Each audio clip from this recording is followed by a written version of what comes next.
Kisah Yuki Onna, si wanita salju.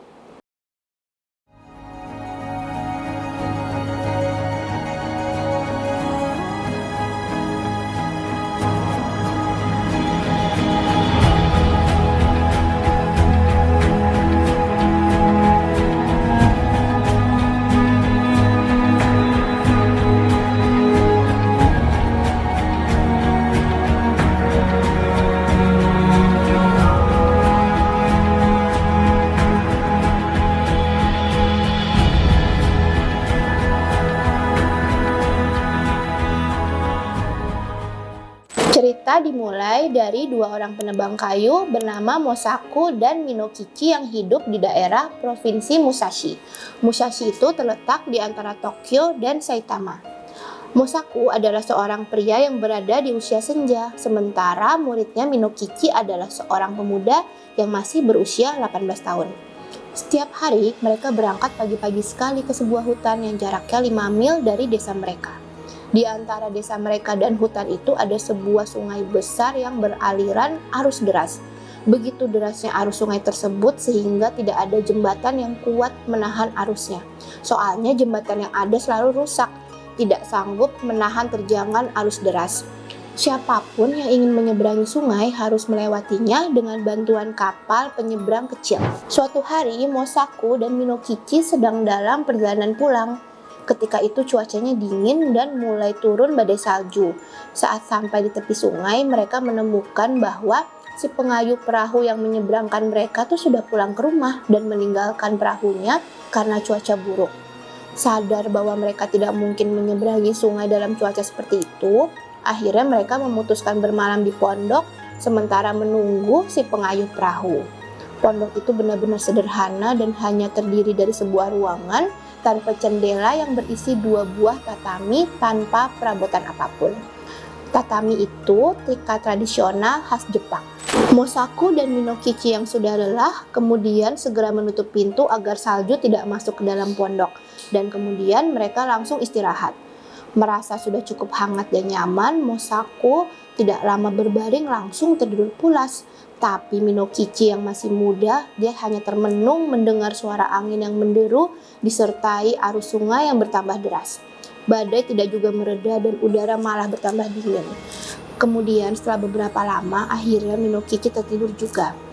Tapi setelah dia tertidur, tiba-tiba dia terbangun karena merasakan butir-butir salju yang lembut di wajahnya.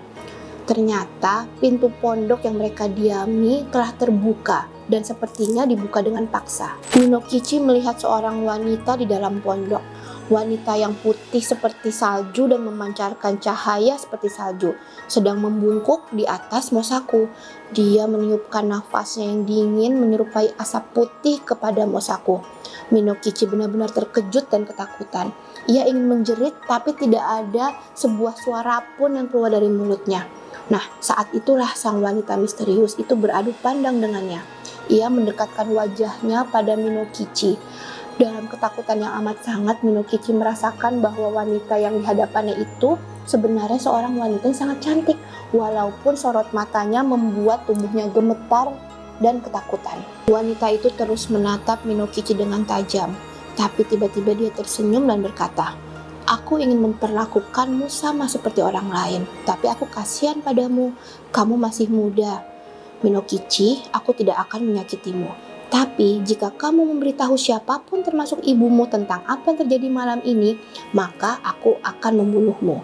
Ingat apa yang telah kukatakan ini."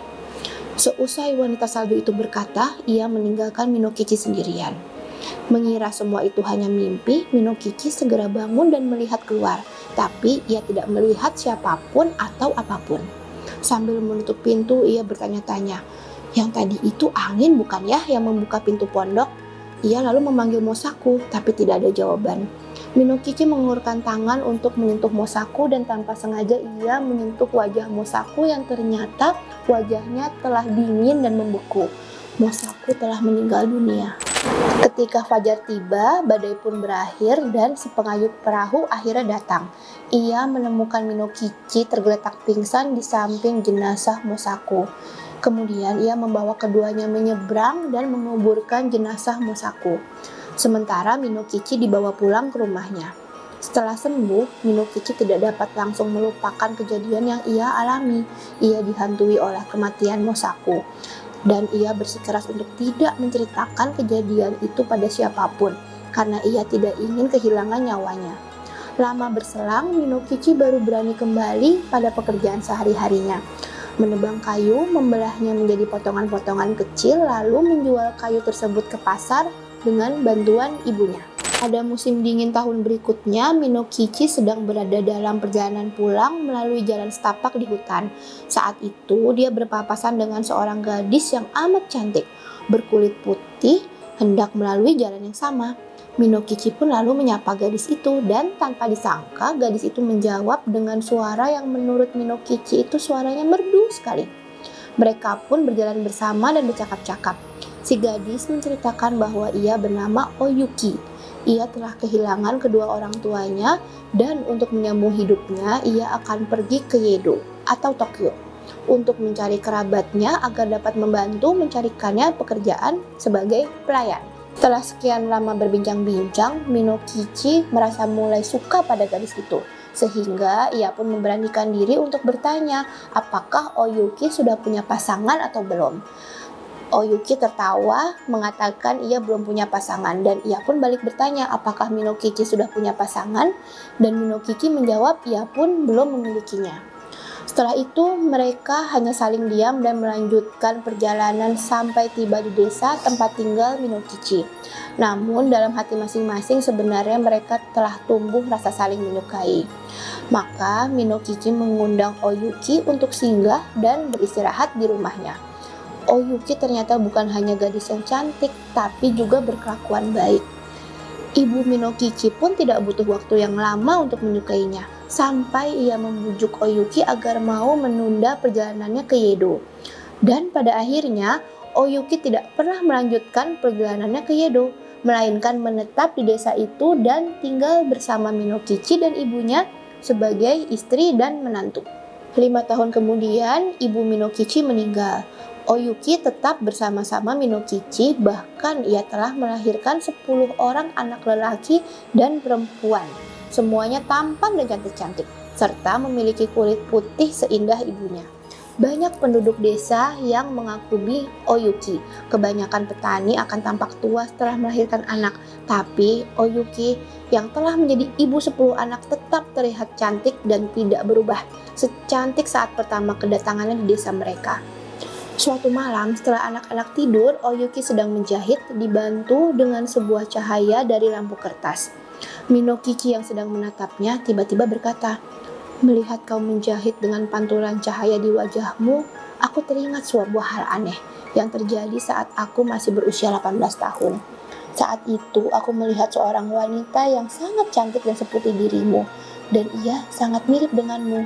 Tanpa menghentikan pekerjaannya, Oyuki bertanya, "Ceritakanlah padaku, di mana kau bertemu dengannya?" Dan Minokichi mulai bercerita tentang Mosaku dan pengalamannya di pondok pengayu perahu. "Saat itu aku tidak tahu sedang bermimpi atau tidak, tapi saat itu aku melihat seorang wanita secantik kamu. Tapi tentu saja ia bukan manusia dan aku sangat takut padanya. Hingga saat ini aku pun tidak yakin apakah yang aku lihat itu mimpi atau memang benar-benar melihat seorang wanita salju." Dan Oyuki langsung melemparkan jahitannya. Ia mendekati suaminya dan berseru, "Itu adalah aku. Bukankah aku telah mengatakan bahwa aku akan membunuhmu jika cerita itu pernah keluar dari mulutmu? Dan sekarang kamu jaga anak-anak kita, karena jika kamu tidak melakukannya, maka aku akan melakukan hal yang pernah aku katakan padamu." Minokichi tidak sempat berkata satu patah kata pun. Setelah itu, Oyuki mulai tidak terlihat dan kemudian menguap menjadi butir-butir salju yang halus dan menghilang melalui cerobong asap. Sejak saat itu, ia tidak pernah terlihat lagi. Sekian cerita Yuki Onna si manusia salju. Cerita Yuki Onna ini bisa dibilang termasuk salah satu cerita mitologi dari Jepang yang sudah turun-menurun diceritakan di sana. Akhir kata, terima kasih. Jangan lupa di like, subscribe, dan komen. Assalamualaikum.